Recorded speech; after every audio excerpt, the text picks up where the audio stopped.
Driver دروازے کے سامنے سیڑھیوں پر خاموش بیٹھا تھا۔ دھیور کو دیکھ کر وہ ایک طرف سرک گیا، مگر اس نے دھیور یا لالی سے کوئی بات نہیں کی۔ دھیور اس کے قریب سے گزرتا ہوا آگے بڑھا، دروازہ کھولا اور لالی کے ہمراہ اندر داخل ہو گیا۔ یہ خاصا طویل لاؤنج تھا۔ جگہ جگہ کیکٹس اور پام کے پودے گملوں میں لگے تھے۔ گملوں کے درمیان 2 گرے ہاؤنڈ کتے چمڑے کے موٹے موٹے گدوں پر بیٹھے لمبی لمبی زبانیں نکالے ہانپ رہے تھے۔ انہوں نے قدموں کی آہٹ سن کر تیز نظروں سے دھیور اور لالی کو دیکھا، لیکن خاموش بیٹھے رہے۔ لاؤنج سے گزر کر دونوں وکٹورین طرز کے کشادہ ہال میں داخل ہوئے، جس میں دبیز قالین کا فرش تھا۔ ہال کی چھت لاؤنج سے خاصی اونچی تھی۔ چھت کے بیچوں بیچ بہت بڑا بلوری جھاڑ لٹک رہا تھا۔ دیواروں پر چیتے اور تیندوے کے سروں اور کھالوں کے علاوہ قسم قسم کی تلواریں، خنجر، ڈھالیں، پرانی وضع کی لمبی لمبی بندوقیں اور قرابیں آویزاں تھیں۔ دیواروں پر چند بڑی بڑی روغنی تصاویر بھی لگی تھیں۔ ایک تصویر میں جو سب سے بڑی تھی اور نہایت نمایاں طور پر آویزاں تھی، حیات محمد گھنی مونچھوں والے ایک قداور انگریز سے مصافحہ کر رہا تھا۔ مصافحہ کرتے ہوئے وہ اس قدر با ادب با ملاحظہ بنا ہوا تھا کہ اس کا چہرہ صاف نظر نہیں آتا تھا۔ ہال میں مخمل اور زربفت کے صوفے دار اور دیوان قرینے سے رکھے تھے۔ دروازوں اور کھڑکیوں پر نرم اور باریک ریشم کے پردے لہرا رہے تھے۔ 2 نوجوان خادمائیں جھاڑن سے کھڑکیوں کے شیشے اور تصاویر جھاڑ پونچھ کر چمکا رہی تھیں۔ ایک شوخ اور عشوتراز خادمہ نے اپنی چھینٹ کی گھگریل ایک طرف سے پکڑ کر گھٹنے تک اوپر اٹھائی اور برہنہ پنڈلی کھجاتے ہوئے لڑپن سے مسکرا کر دھیور کو دیکھا۔ دھیور نے غصے سے اس پر نظر ڈالی اور نفرت سے منہ بگاڑ کر آگے بڑھ گیا۔ ہال عبور کر کے لالی کے ساتھ ایک طویل غلام گردش میں داخل ہوا۔ غلام گردش میں بھی سرخ قالین کا فرش بچھا تھا۔ دیواروں پر دل فریب مناظر کی تصاویر آویزاں تھیں۔ دیوار گیریوں سے پھوٹتی ہوئی ہلکی ہلکی نیلگوں روشنی میں ہر چیز گویا خواب کے سایوں میں تیرتی نظر آتی تھی۔ غلام گردش میں کئی دروازے کھلتے تھے، ان پر ریشمی پردے پڑے تھے۔ دھیور ایک بند دروازے کے سامنے جا کر ٹھہر گیا۔ اس نے آہستہ سے دروازہ کھولا، اندر جھانکا، لالی کی جانب متوجہ ہوا اور کمرے میں داخل ہونے کا اشارہ کیا۔ لالی اس قدر گمسم تھا جیسے پگھل کر بنگلے کی طلسمی فضا میں تحلیل ہو گیا ہو۔ اندر جاتے ہوئے اس کے قدم نہ اٹھتے تھے۔ دھیور نے اپنی لال لال آنکھوں سے اسے گھورا اور ہولے سے دھکا دیا۔ لالی جھٹ کمرے کے اندر داخل ہو گیا۔ کمرے میں روشنی بہت دھیمی تھی۔ دروازوں اور کھڑکیوں پر دبیز پردے جھول رہے تھے۔ کمرے میں تمباکو کی تیز بو بسی ہوئی تھی۔ لالی ہکا بکا دروازے کے قریب کھڑا تھا۔ اس نے دروازہ بند ہونے کی آہٹ سنی، پلٹ کر دیکھا، دھیور وہاں موجود نہیں تھا۔ اسی وقت کمرے کی پراسرار خاموشی میں بھاری بھرکم آواز ابھری، ادھر آ۔ لالی نے چونک کر دیکھا۔ کمرے کے ایک گوشے میں حیات محمد خان وٹو چوڑے چکلے صوفے پر بیٹھا ہے۔ لالی آہستہ آہستہ چلتا ہوا اس کے روبرو جا کر کھڑا ہو گیا۔ حیات نے ہاتھ بڑھا کر سوئچ دبایا۔ قریب رکھا ہوا پیڈسٹل لیمپ روشن ہو گیا۔ حیات محمد خان خاموش بیٹھا پائپ پر ہلکے ہلکے کش لگا رہا تھا اور لالی کو بغور دیکھ رہا تھا۔ اس کے برابر والے صوفے پر جرمن شیفرڈ نسل کا موٹا تازہ ایلسیشن لیٹا تھا۔ کتے کا چہرہ نہایت خوفناک تھا، رنگ گہرا سیاہ تھا، صرف ٹانگوں اور منہ کا کچھ حصہ بھورا تھا۔ وہ لالی کو قریب پا کر غرانے لگا۔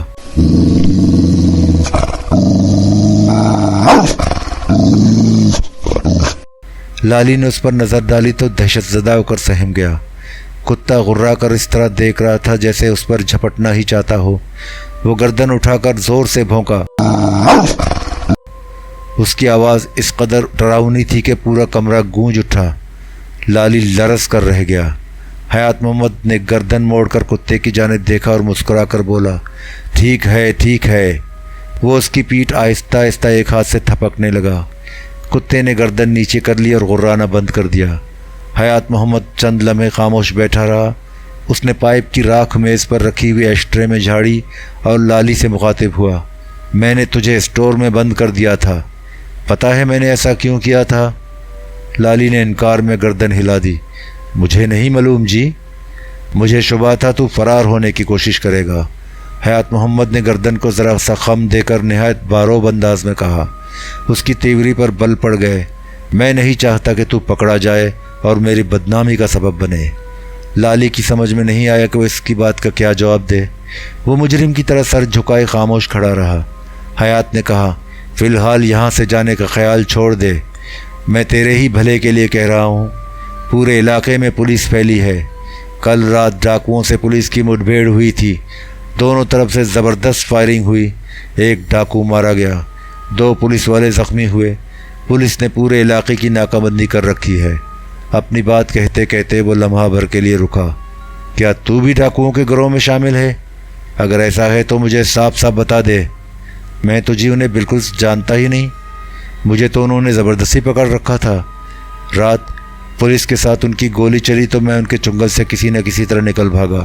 سچ کہہ رہا ہے تو؟ میاں حیات محمد بھٹو نے دریافت کیا۔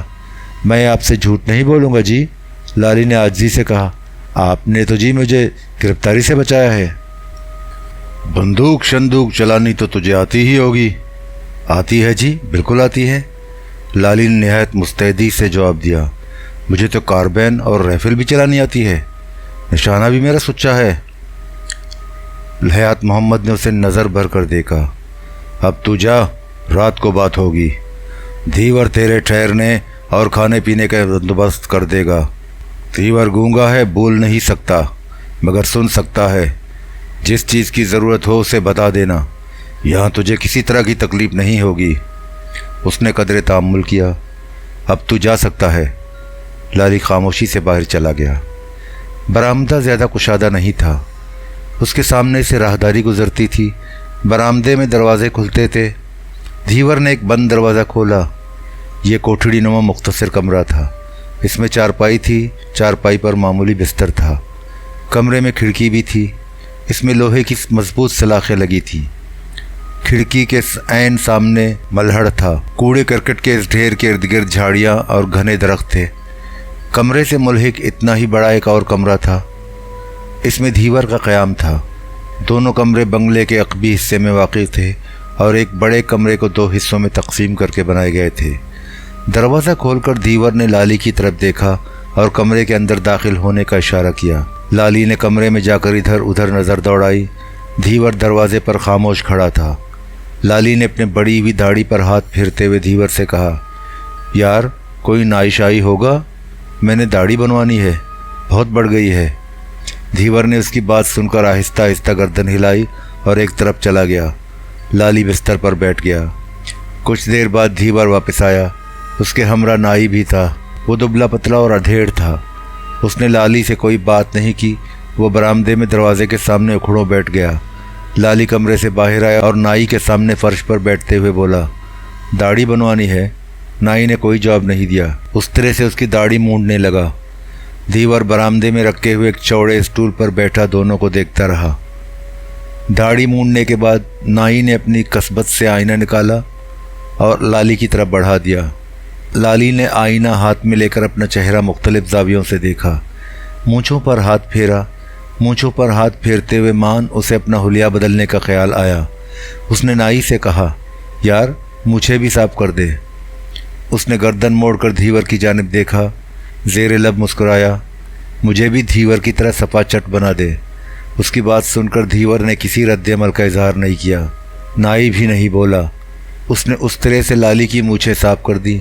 حجامت بنا کر نائی نے اپنا سامان کسبت میں رکھا اور لالی سے کچھ کہے بغیر چپ چاپ اٹھ کر چلا گیا۔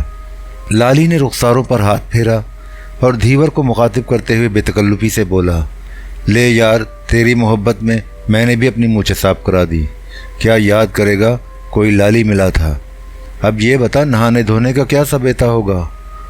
میں نہانا چاہتا ہوں، بھوک بھی زوروں کی لگی ہے، تو نے تو سویرے سے روٹی بھی نہیں کھلائی۔ دھیور اٹھ کر کھڑا ہو گیا۔ اس نے لالی کو اپنے پیچھے آنے کا اشارہ کیا۔ برآمدے کے برابر ہی دروازہ تھا۔ دھیور نے آگے بڑھ کر دروازہ کھول دیا۔ یہ غسل خانہ تھا۔ سامنے دیوار پر آئینہ لگا تھا، اس کے برابر ہی لکڑی کے تختے پر کنگھا، صابن اور سر میں ڈالنے کے لیے شیشی میں تیل بھی موجود تھا۔ غسل خانے میں ایک طرف نلکا تھا اور اس کے نیچے فٹ بھر اونچا چبوترا تھا۔ لالی نے غسل خانے کا دروازہ بند کیا، کپڑے اتارے اور نلکے کے نیچے چبوترے پر بیٹھ کر نہانے لگا۔ وہ صابن مل مل کر دیر تک نہاتا رہا۔ نہانے سے فارغ ہوا تو اس نے کھونٹی پر لٹکے ہوئے تولیے سے بدن پونچھا